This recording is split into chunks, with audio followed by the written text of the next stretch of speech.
Okay, I think I did that right. Recording has been started. Looks like we have a small crowd tonight. Maybe we'll go really short, which is fine with me. I don't have a problem with having a short meeting as long as we get through all the things that we want to chat about.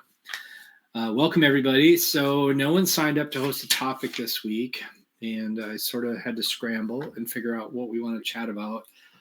And I had some interesting conversations after Isaac gave his presentation last week about CNC. I had a couple of emails.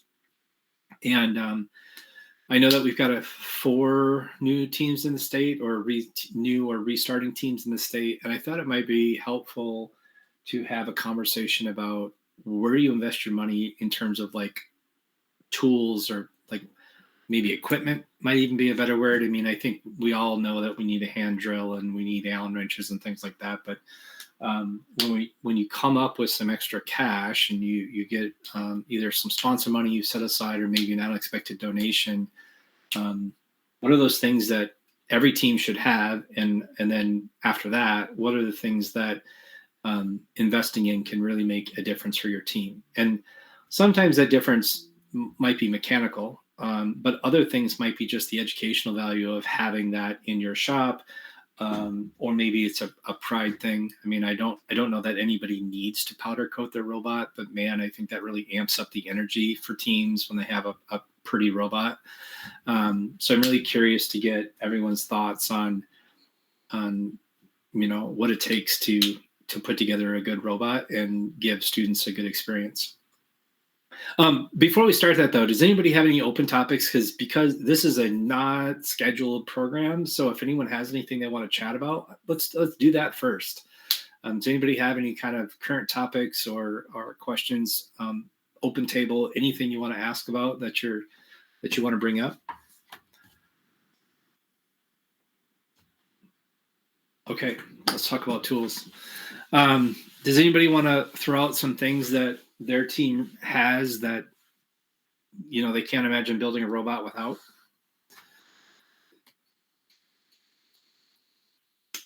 Is a drill press one of those? Go ahead, Clay. Go right ahead. There we go.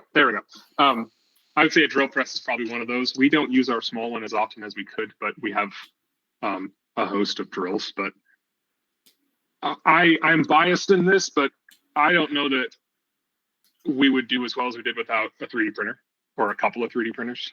I mean, it seems like the low-hanging fruit, but boy, you can really solve a lot of problems and create some with decent 3D printers. Now, Clay, are you with Ultraviolet? No myth. Purple still. Yeah. Was that you guys that did your own resin wheels, or was that Ultraviolet? Yeah. It was you guys, right? The team didn't. Nick did. Nick Allen. He's prototyping some wheels with potential marketing. He might be making and selling. Okay. I can't say much more than that, but we got to use his this year. They are. We did some 3D printed ones out of TPU, but they didn't last nearly as long as the cast resin ones that he made. We ran those for most of the tournaments we went to, and they are phenomenal. But and that's like higher tech. He's like casting stuff out of like super duper resin somewhere else. But having 3D printers to make, I mean, we made a ton of our timing pulleys, and like we had some bumpers for bumpers underneath the chassis for steering the rings into our under the bumper intake. Like, there's so many little problems that could be solved with just the right shape 3D printed thing. And I'll leave it for someone else. Go ahead, Reese. Yeah, so I'm going to concur on 3D printing. This year we've had quite a few parts on our robot that we've 3D printed, such as some stuff on the intake. I believe at one point our wheels were also 3D printed as well. And we also had some stuff on the shooter too, more minor stuff though. I wouldn't say that it would be a deal breaker for us not to have a 3D printer, but it definitely gave us a lot more access in terms of what we can design, because it's it's a very flexible and very kind of rapid method of fabricating stuff. I really like the one of the things that I like with 3D printing for our team is the camera mounts, because we can get the cameras right where we want them, and you can set them off whatever distance you need from whatever mounting surface you have, and you can get it at just the right angle. And I feel like that if there's ever going to be something that 100% we're going to have a 3D printed part in a robot, it's going to be a camera mount. I like the idea that a pulley butt breaks and now you can make one, and you don't have to go out and buy one. Bearing hats, we print a lot of bearing hats to keep bearings from popping out. And then specific, like year to year, I love that you can sort of whip up a guide for guiding a game piece, like you said, under the bumper, through the intake, things like that. I feel like those types of things just get so much simpler when you can 3D print something and put the holes right where you want them and have the angles where you need them. Go ahead, Ben. I'm just wondering what everybody's using for 3D printers, because we have had Ender, which has not always been the most reliable. We have a pretty nice MK3 Prusa, but this year we bought a bunch of A1 minis, and it's somebody that's been in 3D printing for quite a while, like I have. The A1 minis, there's just, or even any of the other bamboo printers, there's like no comparison for speed and how easy they are to use and just the quality. So I'm wondering if other people have discovered this or what everybody else is using. Go ahead. You guys can just jump in. I don't want to call on you. Go right ahead. If there's a leg, hop in the conversation. Reese, you go ahead. I'll go after you. Oh, all right. Yeah. So this year we're pretty lucky in that our host school very generously gave us a grant so that we could get some Bamboo Labs printers. And I'm not particularly like involved in like the actual 3D printing stuff. So that's just not something that I really do. But I think the stuff that we've seen coming off of them so far has been very consistently high quality, and I think everybody has found it very easy to get into as well. Beyond that, I don't really have anything to share, though. Last year, No Mythic bought, with some grant money, a pair of Bamboo X1 carbons, one of them with the 4-filament changer. After having been using a pair of Prusa Mark III S's that were workhorses but were weather beaten, and the Bamboo Labs printers have just changed the game. The price versus performance is wild on them, and as long as you take minimal care of them, they're like a Honda car, right? Like you just take minimum care of them and they're just going to keep going forever. And last season we probably put 15, 20 kilograms worth of plastic through, combined between the two of them. Yeah, we're up to 3 of the carbon ones too. Love them. I don't know. It sounds like a sales pitch for them, but honestly, they're so easy and they're so good. The heated chamber is awesome if you're doing more than if you want to experiment with more than PLA. So we did a lot of TPUs. We did the TPU wheels, and then we did some of like that nylon X material. It's like nylon with chunks of carbon fiber, and did some structural parts too. And one we probably pushed a little too far and snapped once, but the other stuff held up really, really well. And that nylon X stuff is a lot cheaper than the Onyx. I mean, you're probably getting, I don't know what, 75%, 80% of the strength of Onyx for a quarter of the cost. So it's pretty good. We did buy the material changer, didn't end up using, or the multi-material, haven't used it much yet. And the print dryer is awesome too. So, the filament dryer rather. Yeah. I think a team could get by without the filament changer just fine. That's an extra like $300 or $400. We bought it too, and we just hasn't seen the sort of use that you would expect. It's great to like finish an empty spool and then automatically start on another spool, but no, we're not doing a lot of multi-material prints.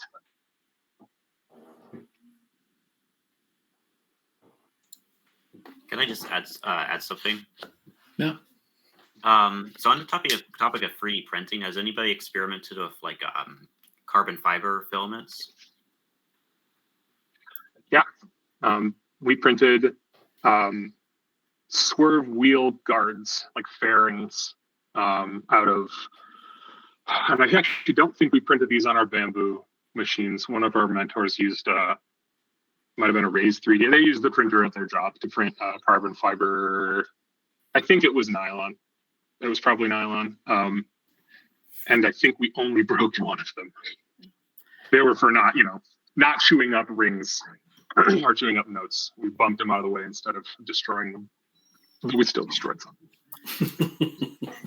Yeah, I've printed carbon fiber on my Prusa, with both nylon and the PET G.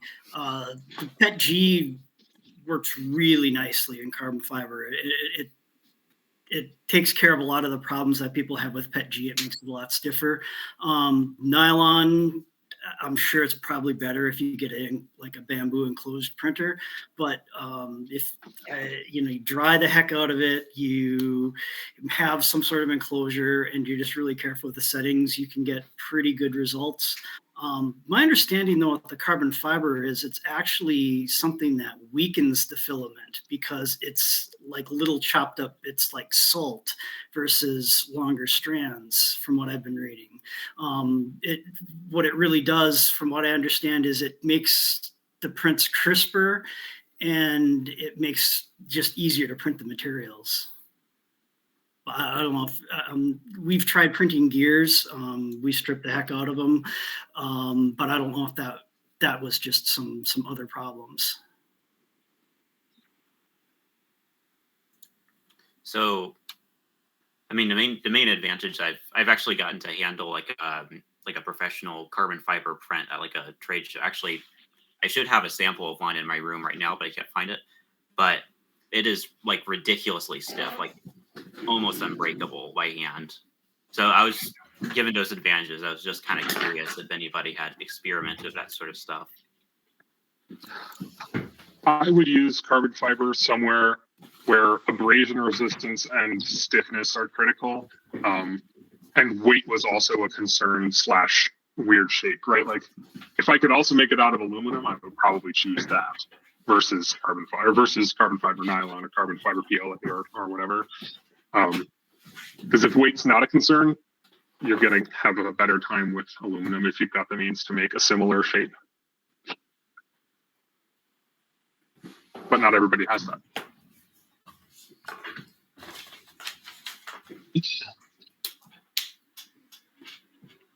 I know I could talk about 3D printers all night, so perhaps we should discuss some other machines as well, other tools as well, so we don't get too hung up on it. But one thing I was just going to add to that too is I think it's a really good tool. Like if you have great CAD skills, you can make things you couldn't normally make. But even for teams who don't have a lot of, you're getting started, there's a lot of like open source prints if you can find the files and just use them. So, if you're thinking I want to get into some advanced stuff, but we don't have quite the skills to make something that we'd make on a router. I mean, just the community out there has so many useful prints that, in my opinion, it's still worth it. So, yep, so I throw that out there. Yeah, we had at least 2 like prints on our machine from printables or thingiverse.com. I think the little guard around our main breaker is straight off the internet. Yeah, that's a good one too. All right, well, moving along. So we're running a drill press. I don't know what everybody else is doing, but we're using a stand-up 6.5 foot tall drill press that was probably manufactured in the middle to late 50s. It's one of those old school drill presses that it's variable speed if you change out the belt, but of course we always leave it on the lowest speed possible for drilling metal. It works just great, but I don't know if anyone else is using anything fancier that they said, I'd never trade this drill press for anything else. It sounds like we're sort of in agreement that a drill press is one of those things that every team should put the money into. Anybody have any comments on drill presses?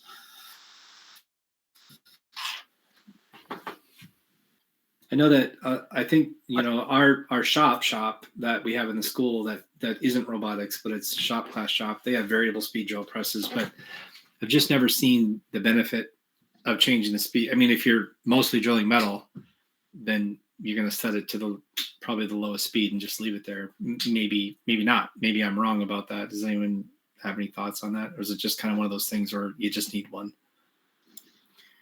I believe that for different types of metal, different speeds might be more optimal, like steel versus aluminum. I'm not totally sure about that, though, like what speed specifically you'd use.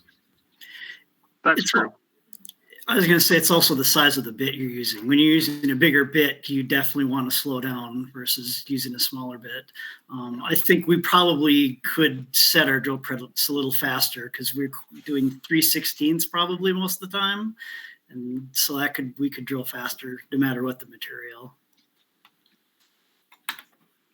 We've got a pretty underpowered drill press, like a Harbor Freight kind of drill press, but we also have it's a Bridgeport style. It's a Grizzly branded, like a Bridgeport style knee mill. And I reach for that, and the students reach for that for big drilling before the little drill press, just because we have the thing. It's basic, it's got a quill and it's got a quill advance.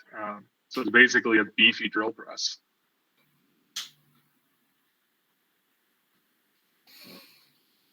Okay. Any other kind of staples of the shop? I know that we have a horizontal bandsaw that's a relatively new purchase for us. We did not have a horizontal drill bandsaw until I think we bought it 2 years ago. Prior to that, we used an aluminum cutoff saw, so I think it was a 14-inch saw. Not as safe and friendly as the horizontal bandsaw. It cuts nice and square, but sort of terrifying, and something that we didn't often let students run. Either you had to be a student that had been on the team for a while and been around it a lot, or mostly the mentors ran it, and terribly loud. Not a friendly thing to be running when you have lots of people around. Anybody else using something different or something similar for metal cutoffs? So on the Miller bots, we also have a horizontal bandsaw. I'm not sure what the manufacturer is, but I would say that that's definitely kind of a staple of our shop. I don't think we'd be able to make a robot without it. Yeah, it's definitely very easy to teach people. Cuts metal very effectively, and I definitely say definitely a very good addition to a shop if you don't have it. So to those teams that do have a horizontal bandsaw and are happy with theirs, that's actually on my shopping list this week, because we have a similar distaste for our chop saw and cutting aluminum extrusion with it. It's great, but it sure is loud and scary. And what size, what type, with coolant or not, what have you found to be good for the robotics application? The saw that KnightKrawler purchased a couple years ago is Clutch. It's from Northern. Did looking around and did kind of a review of, how many stars and all of that stuff and price versus quality. We ended up buying the Clutch that was on the rolling cart.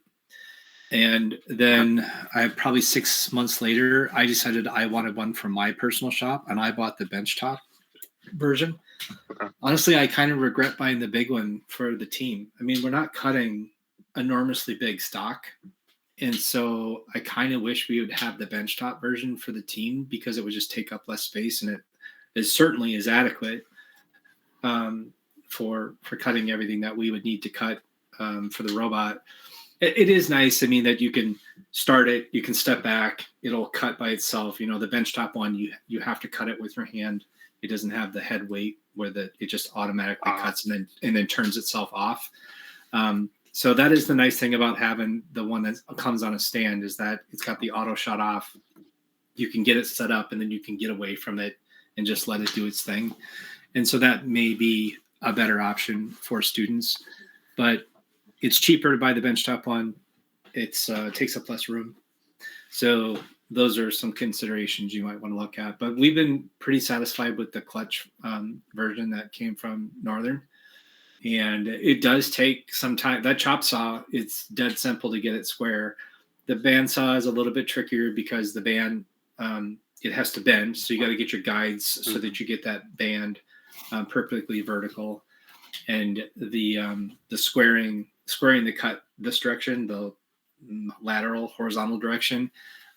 It's not a very big fence, so it can take a few cuts to get that set up just the way you want it to. But yeah, we've been happy with it. It was a good purchase. I'm really happy not to pull out that big, scary metal chop saw anymore. Yeah. Great, thanks. I was gonna throw in. We got by when we were on a shoestring with a vertical bandsaw for a long time. It has a ton of utility, or like outside of cutting extrusion, it can just do a ton of things if you want to try to freehand some metal plates and things. But we also got like a miter gauge for it, and if you play around with it, you can get that extrusion square-ish. I would say like within a couple degrees. Honestly, if you're using the pre-drilled like Vex tubing and stuff, perfectly square is not always all that big a deal. Honestly, if you've got Right. 1/8 inch gaps and or maybe 16th inch gaps. Yeah, we got by with that for a long time. And yeah, it's a little slower. You got to push a little bit. Standard safety stuff. You've got an open blade you're pushing towards, but worked pretty well. Now, do you have a metal cutting bandsaw, or is it a wood speed bandsaw, the vertical one? Yeah, we actually it's what is it? It's a DeWalt portable one, and then we bought a little table for it, so you can pop it off too and do random things. But yeah, we put a metal blade in it, and honestly, leave it in for wood and everything too. Yeah, it tears out a little bit, but for what we're doing, that's usually playing field and things we don't care about. So we've done pool noodles on it. Just things like that. Wow, don't think it gets through pool noodles. Yeah. I will say that KnightKrawler prior to COVID, I think KnightKrawler cut 80% of what was on a robot with a hacksaw. I really did. I mean, we would only pull out that big scary saw for like super important things like frame and elevators when you needed to have things perfect. But for most of the stuff on the robot, I feel like our build students were mostly just marking and scoring and cutting with a hacksaw, and I mean, I don't know. I mean, KnightKrawler didn't do any CNCing prior to COVID either. It was so. I guess things all advanced very quickly in the last 5 years. Didn't we have the portaband for doing some of that too?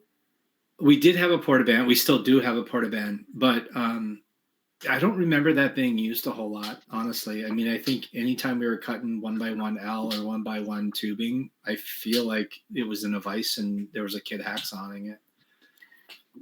I was going to mention kind of dovetailing into using the bandsaw. So it makes an okay cut, but they're usually not super square. So we have a big stand-up disc sander / belt sander with a table and a miter gauge, and that's what we usually, if we need to have a square piece, that's what we usually end up using to make the piece square. Yeah, I will say I don't know how many other. I'm curious. Does anyone else use a sander to square up all your cutoffs? It's so nice. We don't use it to square up, but since we've been using a chop saw for the last year, they are very square to begin with. Mm-hmm. I think they may have used to use it. Even if it's just like a 16th too long or something like that, you put it on that. You pull it down to your score line. Go ahead. Sorry, Reese. Go ahead.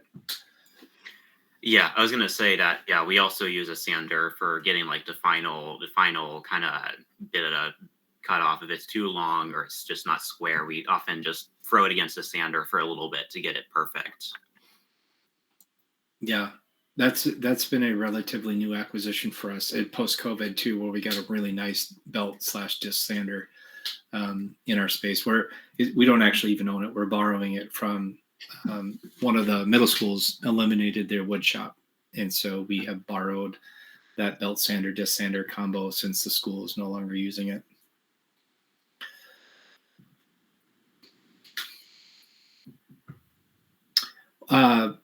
Anyone else want to throw out anything that you kind of every startup team should consider buying or acquiring? At least one vise. Yeah. Yeah. Yep. I have a vise. Oh, I have something. So we don't weld. Our team's never. As far as I know, we've never welded. Everything's drilled and riveted. We bought the Milwaukee cordless rivet tool. Amazing. So, I mean, that was just last year. So we've been hand riveting since the beginning. But that hand rivet tool is a game changer in terms of speed and effort. No more hazing the build students by making them use a hand riveter. That's always a fun task to teach kids how to rivet, and it's kind of boring now with the power riveter. The Milwaukee power riveter is really, really great.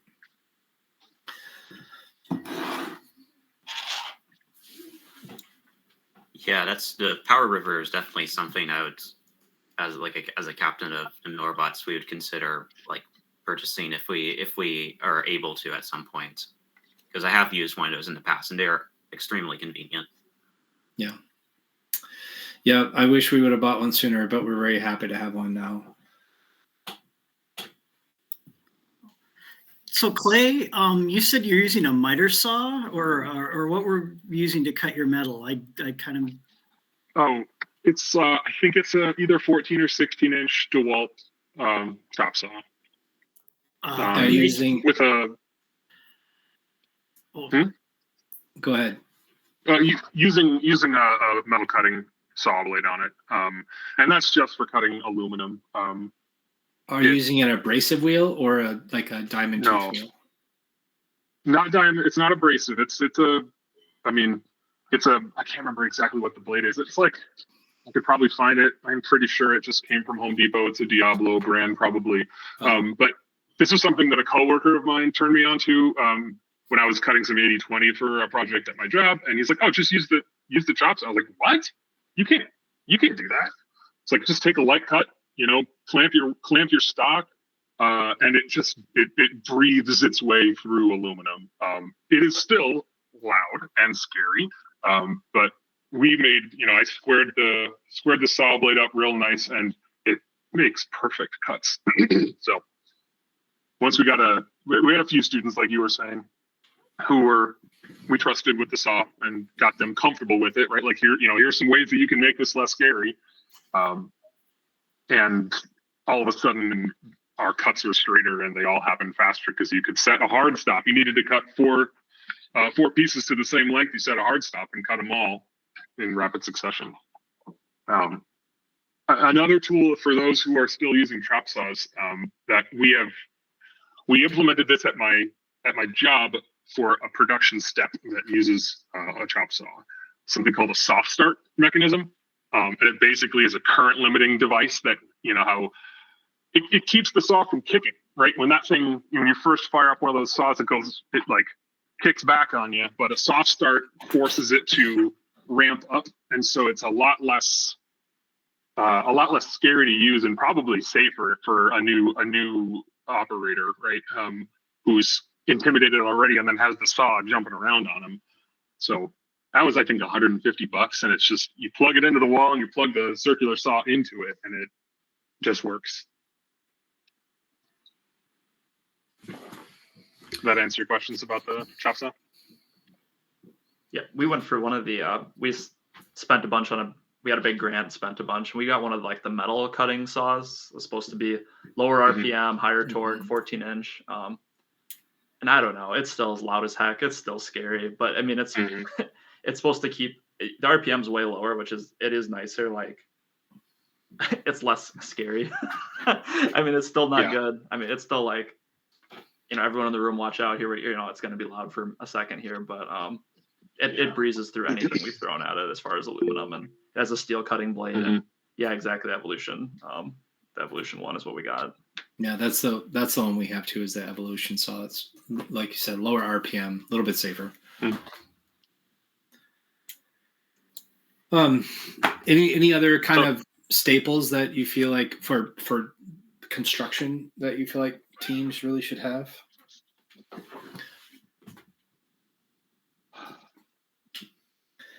Moving on to other things, I feel like there's a ton of electrical crimpers that, except for like ferrules. I think a lot of teams don't use ferrules for their stranded wires, and they're I feel like that's kind of a good one right there, especially with everything being a push connector now on the PDHs and things. I think a lot of young teams probably aren't thinking about putting ferrules on their stranded wires, especially in places where you might be dealing with frayed wires a lot. We do soldering. We solder all of our can wires and use heat shrink tubing for our cans. We use Wagos in anything that's a temporary connection. So you lose. We lost a Spark Max at EMCC, and our kids were pulling out the soldering iron to fix the can, and we reminded them, hey, for just temporary fixes, just use a Wago connector. So those Wago connectors are really great for prototyping or quick fixes where you can't pull out that soldering iron. I don't know. Does anyone else have anything that they think is kind of a put in your toolbox type of deal? Well, so on those can wires, you solder every single one of them together. So there's no connectors anywhere, right? That's right. Yep.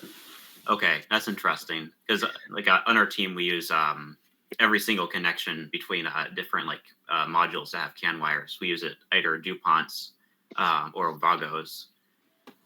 No soldering. Mm-hmm.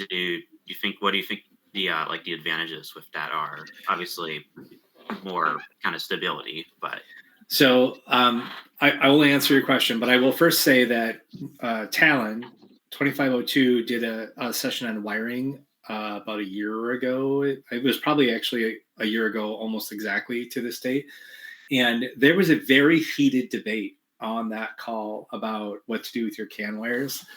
And it comes down to a couple different things. For KnightKrawler, I will say that we solder the connection and heat shrink it for a couple of different reasons.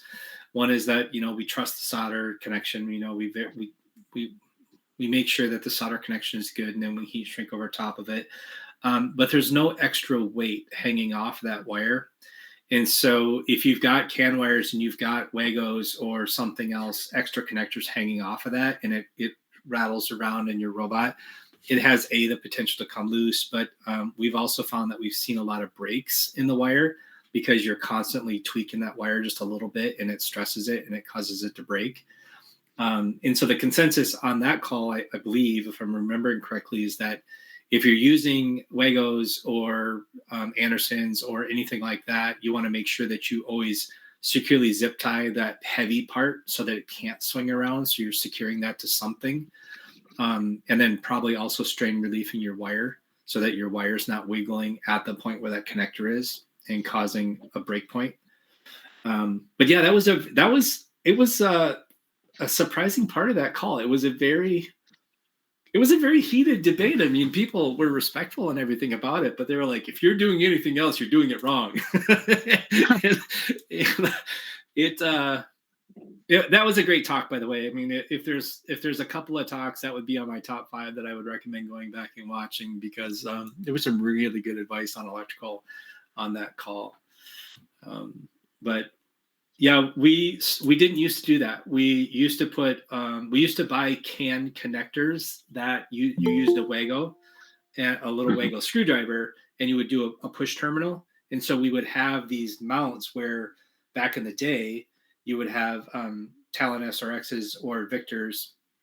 And then so we actually 3D printed a mount, so your Talon and your can connector mounted on these stacks of motor controllers. And so you'd put your Talon SRX and you bolt that in, and then right next to it, you'd bolt in the terminals for the can. And so everything would run from basically terminal to terminal. And then, and if you didn't strain relief your wires, now you have a point where they rigidly go in and the wire bounces around and then they end up breaking off.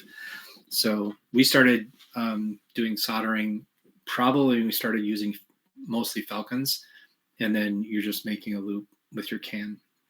But yeah, I tell you, there's a lot of debate, and I don't think there's a wrong way to do it. Honestly, if you can use whatever solution you want, as long as you're protecting your wires so that they're not wiggling loose and then causing a failure point in the copper.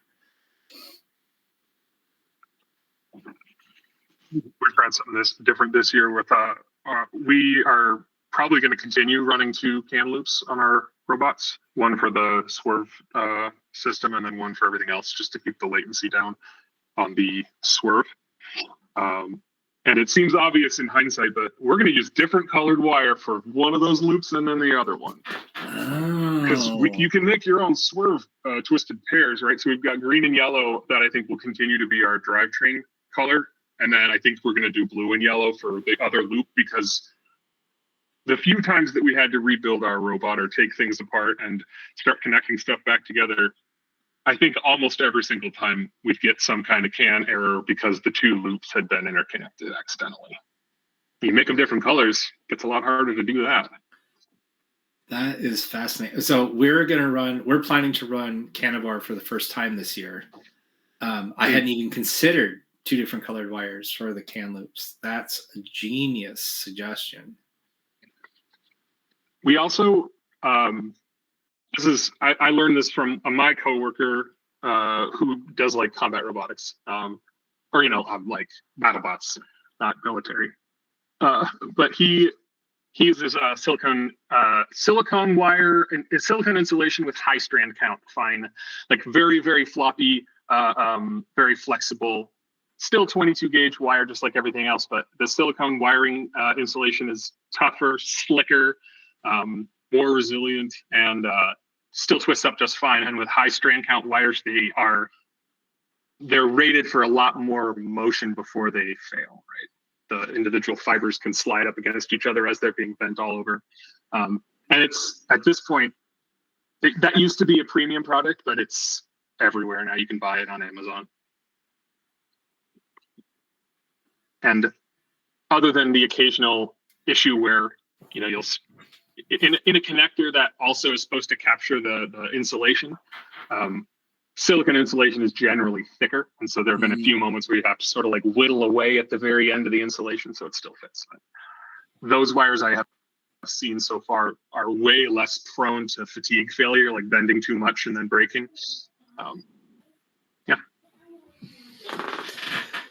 Is anyone making, now I'm sort of moving into more complex stuff. Maybe we'll come back to simpler things later, but is anyone for wiring making their own Molex connectors for wires to connect Raspberry Pis or your camera connections or anything like that, LEDs? We are, as of last year, I started. That's a skill set that I brought into the team. I've been slowly teaching people to crimp and to, make the table that you want just the way you want it versus, just barely making it work.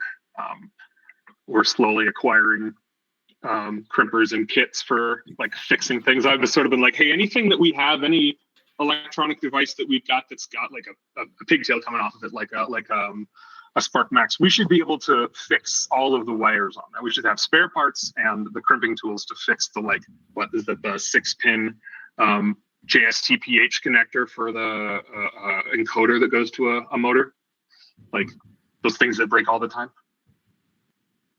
So do you have any advice around making your own cabling that you are willing to share? Yeah. Buy the cheap crimper, because the only thing the name brand crimper gets you is accountability to the manufacturer. Like if you're going to put something in space or on the road or in a medical device, if you crimp it with the manufacturer's crimper, they'll back up the quality of that crimp, right? But the knockoff crimper from Amazon or whatever works just as well for a robot. And something that's in the pipeline at No Mythic is a crimping and wiring workshop where I'm going to, bring in a couple of crimpers of my own and one from my office, in addition to the team's one, and a bunch of wire, and just crimp a lot, right? With some scrap wire, right? Like the thing that makes the thing with a tool like that is just muscle memory, is just doing it a lot. And you don't want the first time or even the second time or the third time using one of those tools to be in the pit at 10K with, time pressure, right? So, Liam Sykes, our team captain, is also pushing hard for this. He's spearheading a lot of this. I got to give credit where it's due. He's writing a long how to electronics document for the team as a part of his sort of senior effort.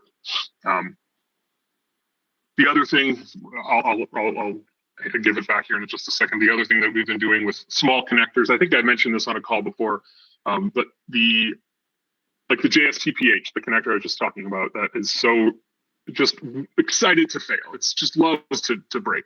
3M makes a product. It's a ultraviolet light curing epoxy.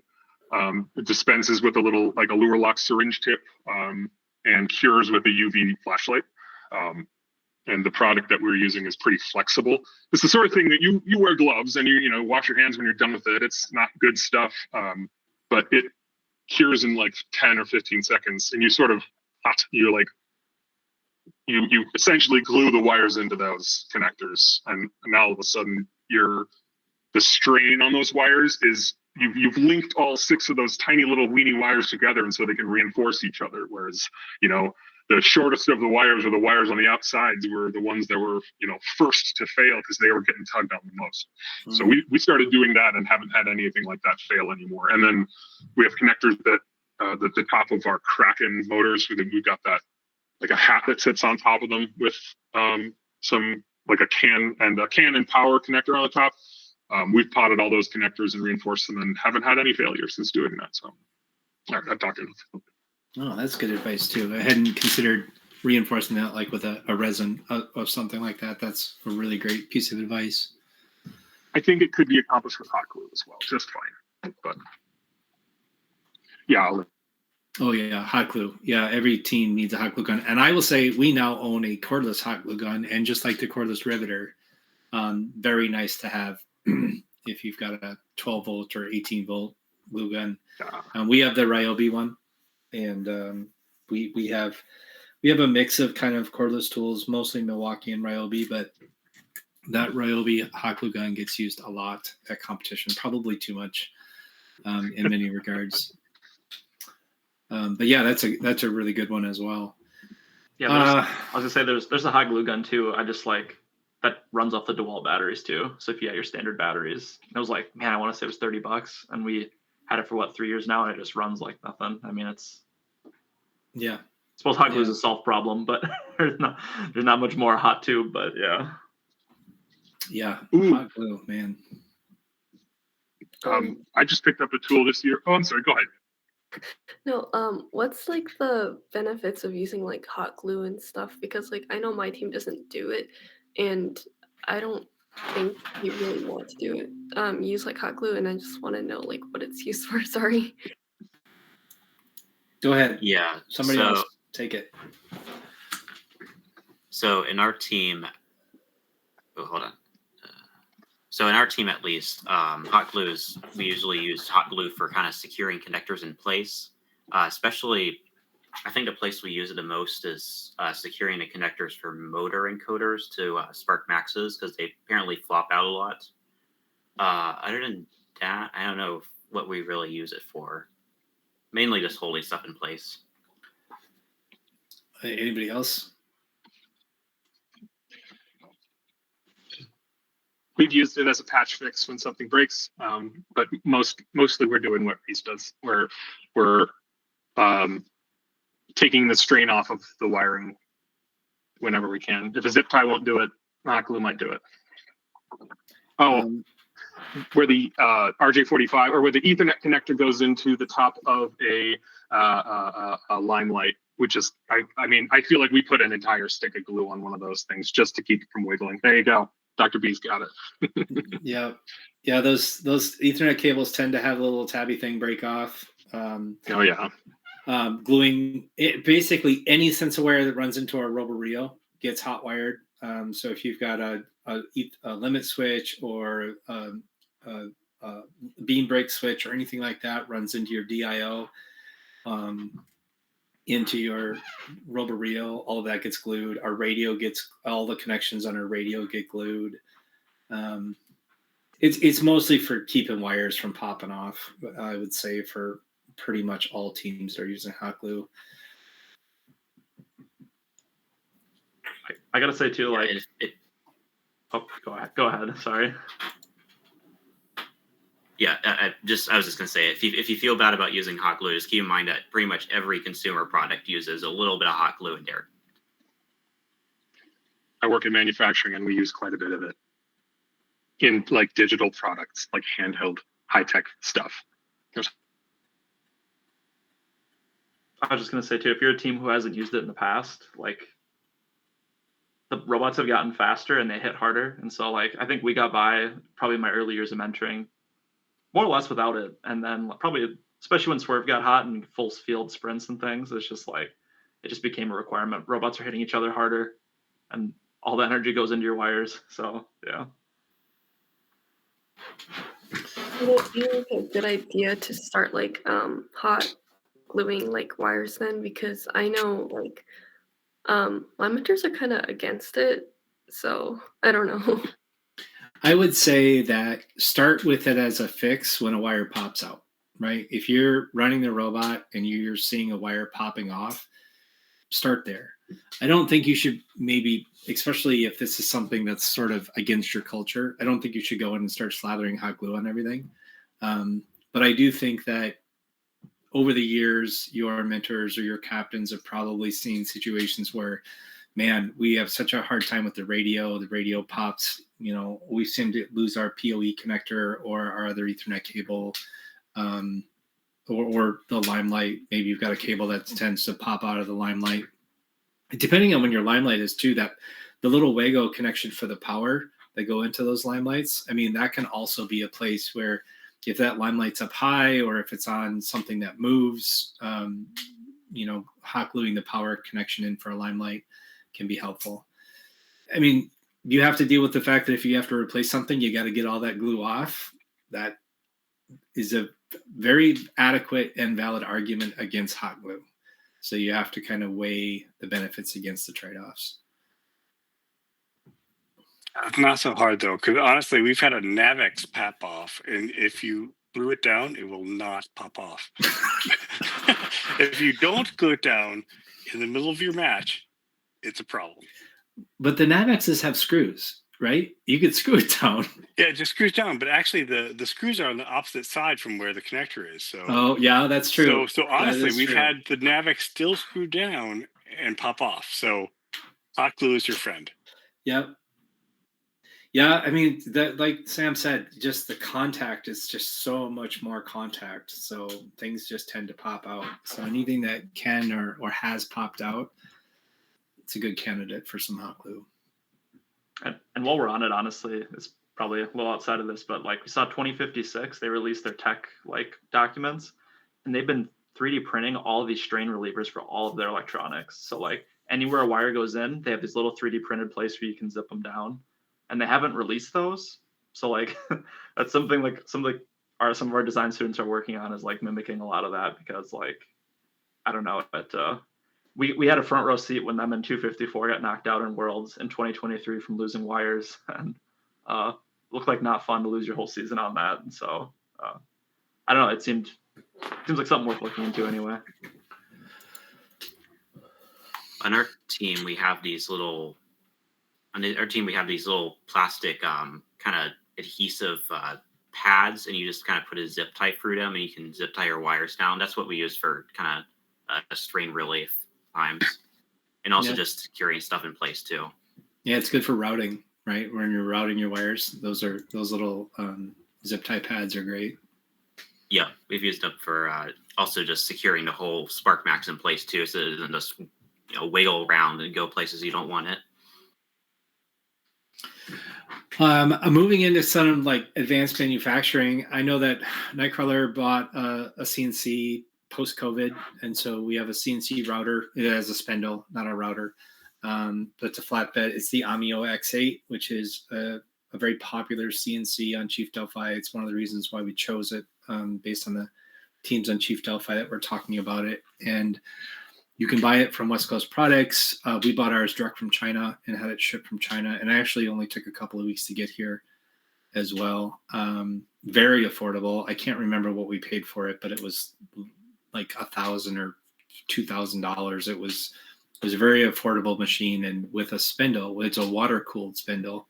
It can go through just about anything everything aluminum that we throw at it, and polycarb as well. So Scott, it's actually 2,800 right now, and it's over 500 to ship. Oh, okay. And So that's from Omeo. West Coast Okay. Products is over 4,000. Oh wow, that's significantly more than what, because maybe we paid less than close to $3,000, but that seems like more than what we paid. But again, it was, pre-tariffs, pre-COVID, or well, maybe it was just after COVID. But anyway, we're running the X8. Isaac, who gave the talk last week, has really done an excellent job of tuning feeds and speeds and coming up with pathing and fusion, and is really pushing that machine to its limits. And it's done very well for us. I have an old Shapeoko in my workshop that I used before the team bought one. It's got a router. It's got belt driven. It doesn't have lead screws, and it did everything we need to do. It just did it slow, but it's a nice machine. Cuts aluminum and polycarb too, but definitely you're going to be investing some time outside of a meeting to run that thing. Anybody else have any experience with CNC routers? Yeah. Mythic has an X-Carve Pro. It's a 4-foot by 4-foot. It's got a spindle as well. And I think that the Y is a ball screw and the X is either ball screw or a pair of rack and pinion, maybe. It's like almost more machine than we need. It's a lot of surface area. We probably would have been fine with a 4x2. But it comes with a piece of software that I'm torn on because it's too easy to use and it locks you out of some of the features that like a Fusion 360 cam package would give you, but it makes it really, really easy to take a simple flat like a DXF or an SVG file and cut it, and it has a bunch of presets baked in. So it is a tool that makes it very easy for a relatively inexperienced machinist to pick up and make stuff with. If you're fine with plus or minus 5,000, which we are mostly, it's great. And that software is called Easel, I think. So it might work with other machines too. Go ahead. So Clay, is that the only, you have to use that software with the X-Carve? You're not allowed to use anything else? I actually just at the end of last year started using what is it called? The answer is no, you're not bound to it. You've got to do a little bit of messing around to like you've got to set up your preambles and your like, I'm trying to remember the name of it. Is it Universal G-Code Sender? It is. Thank you. That's exactly what it is. So Universal G-Code Sender with a little bit of tweaking to get everything lined up, and all of a sudden you can run the machine faster. You can do 3-dimensional rather than 2.5D machining with it, and you can change your. I think that the software that comes with it turns arcs to line segments, and so you get sort of a faceted curve instead of a nice smooth curve, interpolated curve. And Universal G-Code Sender lets you do that. That was like that's a big step up in complexity, learning that and also learning the machining in Fusion. And so we have a smaller group of students who maybe only 1 or 2 at this point this year who can use Fusion to do machining or to create toolpaths. But for most stuff, we can use the baked in stuff. This the software that came with it. Sorry, Easel. So, Clay, I have an X-Carve, and actually you can use G-code developed from Fusion right in Easel. There's a way to import it. Really? I would love to hear more about that.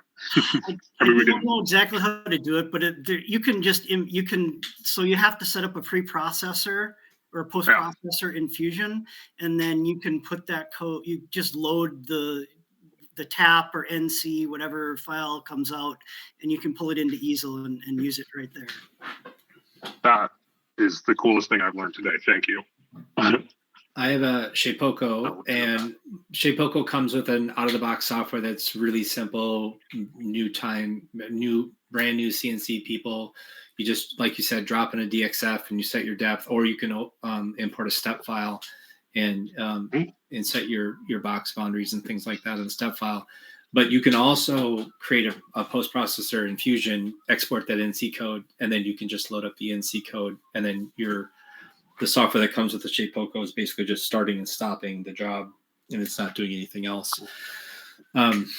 So I like that part of ShapePoco, and in fact, I've recommended ShapePoco to another robotics team who they admitted and they knew that they were not going to have time to learn Fusion, and if it was anything as complicated as Fusion 360, it wasn't going to do them any good. And so I like the idea of these CNCs that deliver kind of a easy mode for cutting stuff, and then but you have the option to use more complicated things and kind of push your machine to limits. The Amio is, I don't think is that. We use, is it Mach 3? Is that what it has been? Yeah, it's Mach 3, and it's pretty long in the tooth because I think they're on Mach 4. I don't think they've updated it for 12 years. It has definite quirks that you have to learn to use. It's really powerful, but there's much more modern software that you could use. We could use other software, but it would involve us having to run all the calibration of the machine, basically figuring out how many steps per millimeter or per inch that each thing travels, which directions, all the frequency and all that stuff that's already set in, that they've already set up for us.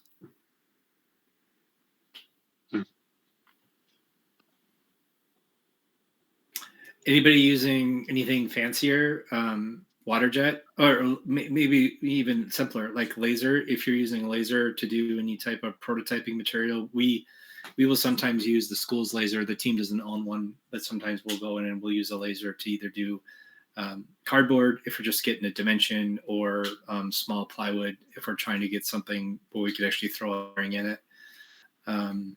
Anybody have anything else they're using for cutting material? Yeah, we've actually got a Falcon 2, which one of our hunters won in some contest, which is really cool. It's got a 40-watt laser, which is crazy. And wow, doing either thin plywood or some kind of cardboard is no time whatsoever. You just divine your paths, you hit the button, it does it. That's been really cool. So at the end of last season, we got that. So being able to do our hooks or some other things to figure out, does this geometry work in cardboard was really cool. Unfortunately, it's in my garage, not in the shop, because it makes a lot of smoke and we don't have a lot of space for doing this stuff. But even a cheap laser is pretty good. That's like a $1,600 machine. It's not super expensive, but the Falcon 2 is super cool. And you can cut out your numbers for your bumpers. You can cut out wood for the prototypes. It'll cut anything up to like 3/4 inch plywood if you're willing to deal with a bunch of smoke. So it's a cool machine. It's not super easy to use, but honestly, it's pretty cool. And we figured out how to do prototypes, do things for the team. We're making stickers for our cars. It's actually very cool to use, and it's not super expensive, which it surprises me that it's a cheap laser that can do a lot of stuff. So I have access to a laser cutter through a local makerspace, and I recently got training on it. And my first impressions on it was that it was like shockingly easy to use with the software they gave us. You basic workflow for is you basically prepare your whatever you want to laser cut as. Either I believe DXF works. You can use SVGs or even PDFs. You then import it into software. You get kind of like a Adobe Illustrator kind of like UI, and then you configure stuff, and you literally just send it off to the laser cutter, and it will cut it. Yep. Oh yeah. Was that? Yeah, it's laser cut. This is. Yeah. This is just playing around. Yeah. This is what I cut for the class. Yeah. I think the hardest part is going to be dialing in the laser so that you get the results you want. But I mean, with a little bit of trial and error and experimentation, it really shouldn't be that hard. So I would overall recommend getting into that if possible. And to be clear, when we say the Falcon, we're talking about the Creality, the one Falcon from Creality. Okay. Yep, for sure. A couple of years ago, No Mythic got a grant for a Glowforge Pro, and that has seen a lot of use. And they'll sell you a material that's got QR codes on it, so you put a piece of stock into it, it knows exactly what it's cutting and how to do it right. It became very, very turnkey. And it came with a filter, or it came with like a cabinet that sat on the floor with some flex duct that runs up to the thing. And I mean, it smells like someone in the room has been sitting around a campfire. So it's not terrible. There's like the smell of combustion, but it's not as bad as it would otherwise be. And you might, one of our students made something like 500 of these little medallions last year and was giving them away at the tournaments. And that machine was running for weeks and weeks and weeks. Now, is the Glow? I think I have a friend who has a Glowforge. Does that machine require a subscription to run? Like it only works if you're connected to the internet? I don't think so. Okay. I think that you do publish to it. You post to it over an internet connection. Okay. Like it might be like Bamboo Studio, where it does go up to their server and then back down to your machine. I know we don't have a subscription for it though. I may not have the right manufacturer. I know I have a friend who bought a laser for his hobby that he was doing, and he shared with me that he loved the machine. It did beautiful work. It was awesome, but he was frustrated that you needed to have a subscription to keep it. You own the hardware, but you couldn't use it unless you had a subscription, and you had to have an active internet connection. So I wasn't sure. I thought it was a Glowforge, but I could be wrong about that. It's something to think about if you're listening to this. I may be wrong. On YouTube. Check that. If you're buying hardware, make sure that it's going to work for you without a subscription, I suppose. Anybody running something fancy like a water jet? I don't know that I think I have heard of teams who have them as part of a shop class at school, and so they have access to them. But I don't know that I've ever run into a team who actually owns one as the team. Last year, we have a mentor / alum who is in grad school at the University of Minnesota Twin Cities, and they, in the mechanical engineering department, got a very large water jet cutter, and we cut a bunch of pieces, like our hooks for our climbers, and then the side panels for our elevating shooter are 1/4-inch aluminum, very, very, very overbuilt, but never broke. And that was a great resource to have, and it didn't end up costing the team anything either. So any other teams in the Metro, I would reach out to that, utilize that connection. They were pretty generous with it. That's good advice. One of the things that I've always been jealous of, and I think a lot of our students share this jealousy, we go to events and we see people with black and bright green robots. And I'm curious to know what those of you who have robots that are not aluminum colored robots, how are you doing that? What are you using? Are you using a paint booth? Are you a powder coating? Are you doing a combination of both? Anodizing? Teach us. Is that just paint? No, you need to use vinyl. Super nice. duper duper easy. Honestly, we covered our whole robot on vinyl. It was super easy and it didn't fall off. The worst thing that can happen is you get a frayed edge. No big deal. But honestly, we covered our lift, our hooks, a bunch of other stuff with vinyl from like Home Depot or some other place. You order it from Amazon. Sure. Easy peasy. And actually, we're going to cover all of our laptops because it's so easy just to make them all green. Just have to find the color of your team and go for it. That's good advice. I remember seeing that now. And you guys also had corrugated plastic to sort of cover up places where you didn't want main pieces to fall inside. The Coroplast is super easy. You just cut it. Either draw the lines where you're going to do a fold, like you're doing a metal model on aluminum. Sure. And, cut it with the scissors and make that your sponsor board or whatever. Sure. Coroplast, super light. Put it on the robot, and it's super durable. But yeah, we've decided we're going to use plastic and vinyl as our major color things. Works really well. I've looked at powder coating. I've looked at all these other things. Anodizing aluminum, expensive and difficult, and the part breaks and you do it again. The vinyl is super easy, and if you don't have time to do it, no big deal. It's really, really super easy. It's a really great piece of advice. I know that I think CIS. I think one of the coaches on CS told me that they bought a powder coating booth last year, 2 years ago, and I didn't look into it, but he said honestly, if you ever want to do it, the price is not cost prohibitive because it's basically a gigantic electric oven, and so you just plug it into it. I think it's a 30 amp 220 outlet, which is what an oven is.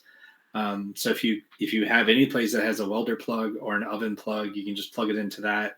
And I think he said they got their powder coating done from Harbor Freight, and so. But I think the biggest problem with either a paint booth or powder coating is just the time, because now you've just lost a day or maybe 2 days because you got to get all your parts in a booth, get them all sprayed, let them cure, bake, dry, whatever it is. That's probably the biggest problem I see is that now if you're a team that's building 2 robots and you're building a second robot, okay, that makes total sense. But I feel like a team that's building a robot and they want to get that piece cut on the CNC and immediately put on the robot, taking time to powder coat or paint. I don't know. So this is vinyl stuck on polycarbonate. You just cut it out on. Good. You either cut it on a laser, or if you got a Cricut, and then stick it on there. Super easy. This is our coolest thing, and our graphics department was excited to have that on the field. But it took us like 30 minutes. No big deal. Yep. It's a great idea. It's really great. And it looks awesome. Your robot was easy to identify last year. It's gorgeous. It looked great. It's hard to miss the bright green robot, actually. we're very green. We're very purple, and we are fortunate enough we've got a long time in-kind sponsorship from Twin Cities Plating, and they basically they keep a tank of purple for us. It's not a big one, right? We're not doing stock in it, like long stock, but I think we could fit. I think it's 3 feet deep with a purple dye. But they'll do black. They keep black in stock all the time for their other clients. But I wasn't there when this relationship was forged. But the owner of this company is like all in. He's like, oh yeah, just send it to me whenever. If I can get it, I'll do it as fast as I can. And we are a team that does 2 robots. So our practice bot versus our comp bot. Our practice bot is silver, and our comp bot is purple and black. And I would say, being a team that competes at Duluth when we can, first week, and having to build 2 robots and have one of them sent out for plating. We also have a sponsor. Our school is in an industrial district, and next door we have a sheet metal fabricator and a CNC manufacturer. So they do some of our more complicated sheet metal parts. So the turnaround of like getting stuff, sending stuff to them, getting prints, sending it to them, and then turning that around and sending it off to the plater. Both are in town, but both have reasonable lead times because they have actual business. It creates a tight schedule for getting CAD done, and perhaps prohibitively tight, in my opinion. Hobby Lobby. You got my gears turning on the vinyl. At least for we've had some students be very disappointed when a part is not done in time to get plated. Or anodized, and I've been like, well, we could spray paint it, or we could rattle can it, or we could get some big purple Sharpies or something like that. But it takes 5 minutes and a sharp like a sharp knife, and you're done. I love it.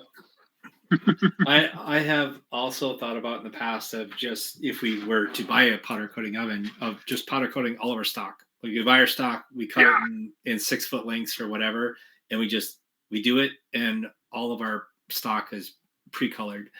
But again, how much of this is a benefit to the students and part of that whole culture and appeal, and how much of it is just taking away from being productive. I think it's a balance. I think it would be fun. We've never had a robot. We've never had a robot that was.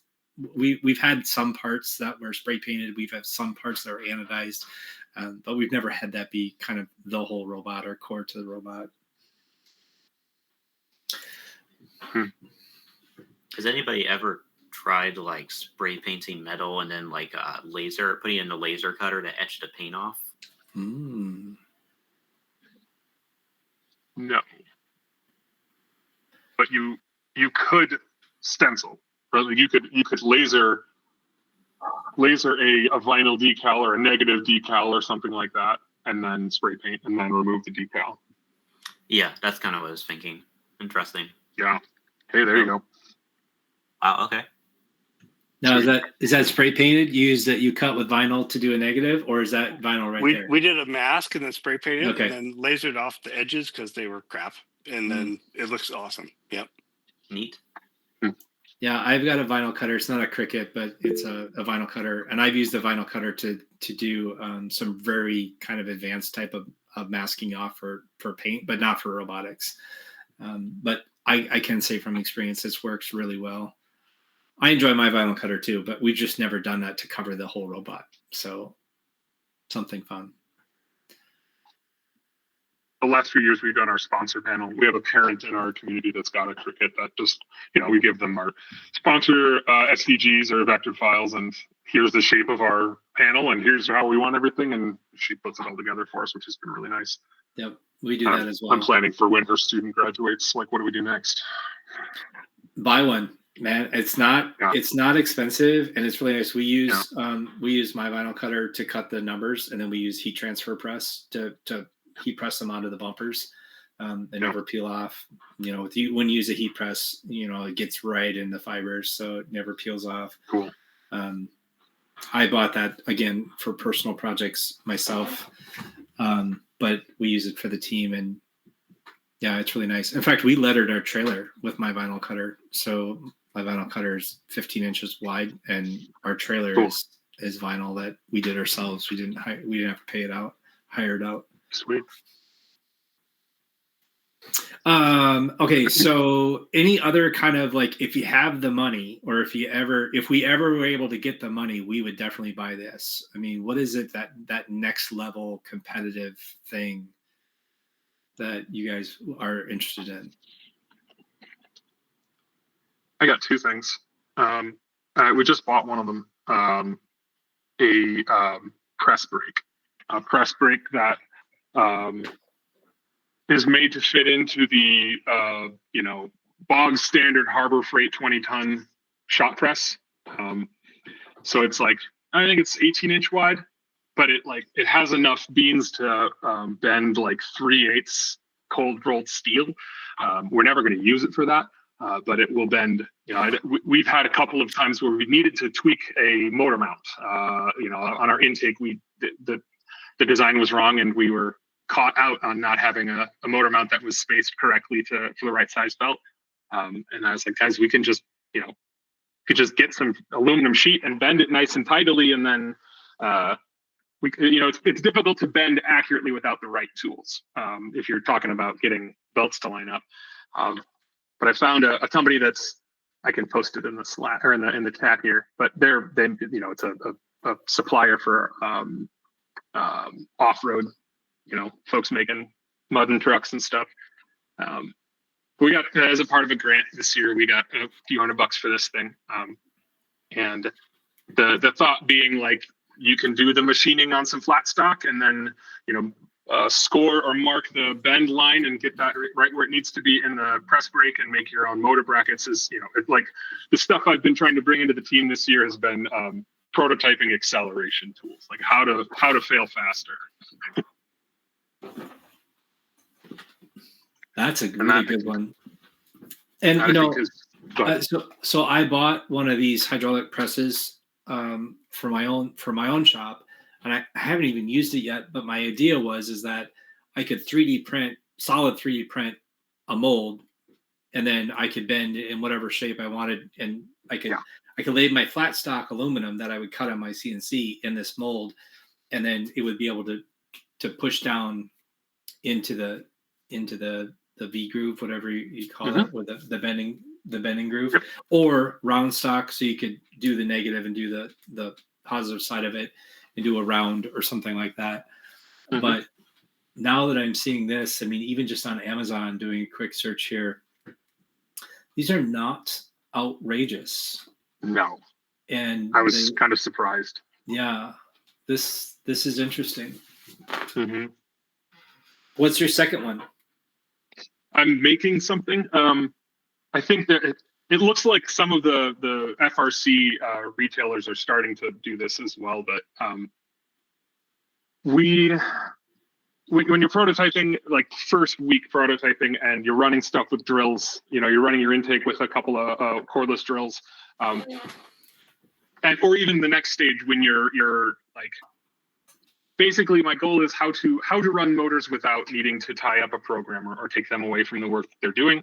And I've got 3/4 of it done. I might just go grab it. It's a control box that was running off of an Arduino Mega.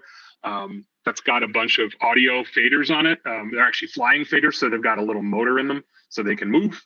And they are controlling the a PWM output. Each one of them is controlling a PWM line, like a FRC standard, like the old school stuff, that you can on a Spark Max, on anything that'll all of the major motor manufacturers will still take a PWM signal where you would otherwise give it a CAN signal. They can take either one. And then you have got a box that is software free, and you can control, this box in particular can control 4 motors.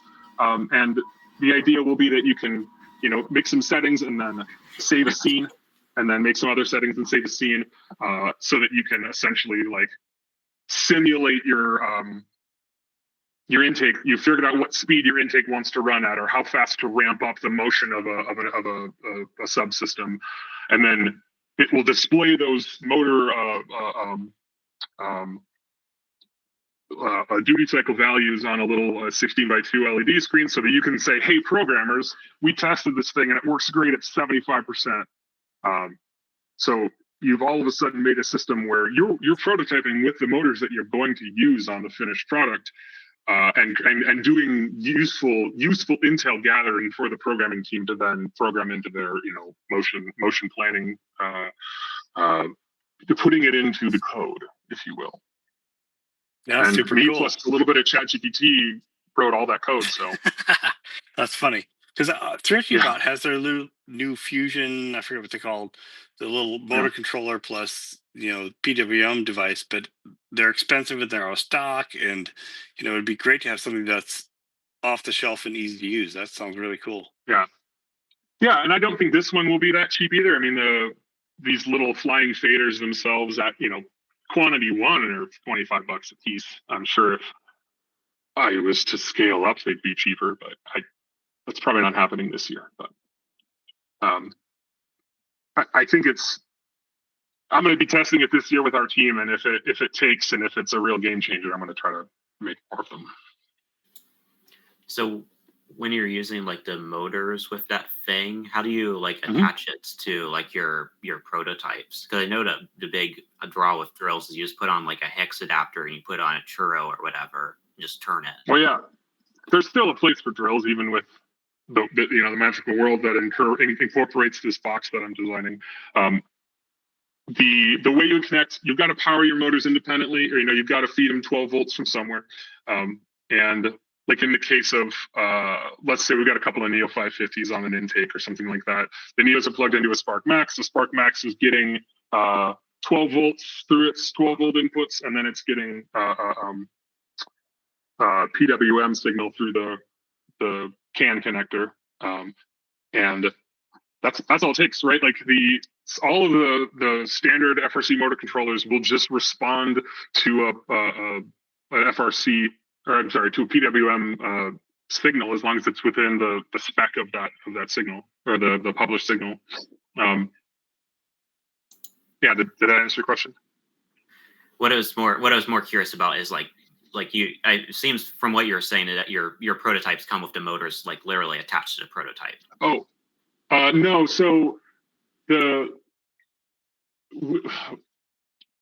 let me see. Maybe I'm missing a step here. So we've made our quick and dirty drill prototype, and we're moving up to like a prototype that we are more confident in. Maybe we've got motors set in slots instead of in holes, right? So we've still got a prototype that we can sort of, it's malleable still. We haven't decided how much we're squishing the orange note down to the floor to pick it up, or how big the slot needs to be, or how fast we need to run these motors based on how fast the robot's moving, blah, blah, blah. We're at that stage, but we're still designing it, and the programmers have got better things to do, and we want to be able to make these motors spin without having to like fire up the code and have a controller and have a driver station laptop there. We just want to make the motors turn, and that's that is what this would essentially be. Okay, yeah, that's a really interesting idea. I like that. Yeah, and I'm going to make a lawnmower chassis to mount stuff to. I'm going to take. I've got it. Actually, I got this. I got to give credit where it's due to 2530. You make all your robots out of 80/20, and I want to do it too now because we do. We adjustable. actually do. It's fantastic. So basically, you take you make a frame out of 80/20 instead of the drilled box tubing. I'm going to put some shopping cart casters on all four corners so you can treat it like a swerve, and then put essentially a lawnmower handle on it so you can drive it around.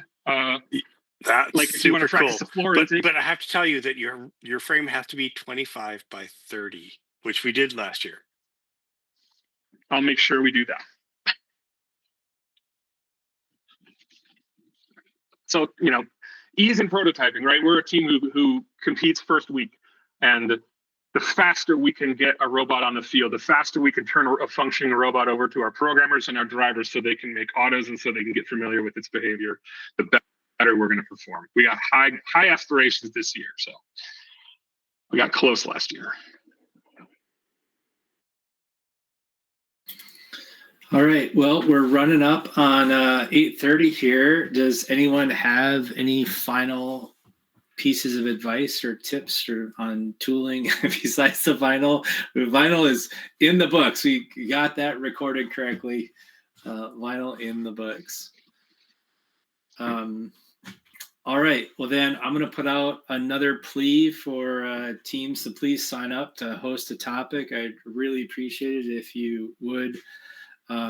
Dr. B, I'm going to call you out. I'd love to hear about how your team is doing down there. I feel like you guys have got an amazing culture, and I get the impression, and maybe this is a false impression, but that you've recently had some transformative years and with students and the drive to compete or something like that. I feel like interesting things are happening in your neck of the woods, and I love if your team would have a get to know the inconceivables talk. I'm trying to coerce the students to do that because honestly, yes, that's true. In 3 years, we've gone from like mediocre to okay to really good, and we want to be awesome. And it's about the CAD, it's about the scouting, it's about the programming, it's about the manufacturing, it's about all that stuff. Sure. So, we've had a lot of progress in all those things, and it'd be cool to talk about it because I've been a little part of it. I've been a little part, but there's a ton of people involved in all that.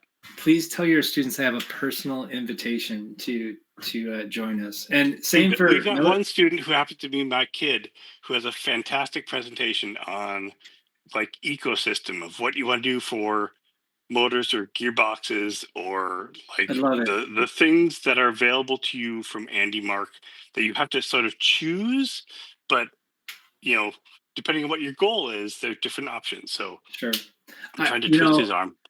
Selfishly, it always hurts me a little bit when I have to come up with a topic every week. So selfishly, I would like to ask anybody to sign up. But I love these get to know the teams, and I think Lily, you've been on here a ton. I love to have the Emperors on and talk about the team, and same with Millerbots. I think the Millerbots have also gotten a lot more exposure the last few years, and I think your culture is really great. I'd love to have you guys on and give a talk. And I really appreciate you guys joining the call week in and week out as well. So We're doing our best anyway, to survive with very little resources and do our best to teach students how to win. yeah, I don't think you're alone, but I think, you know, how you're doing that is definitely going to be good advice, because we all Scrabble a little bit differently. And so those tips and tricks are really great for everybody.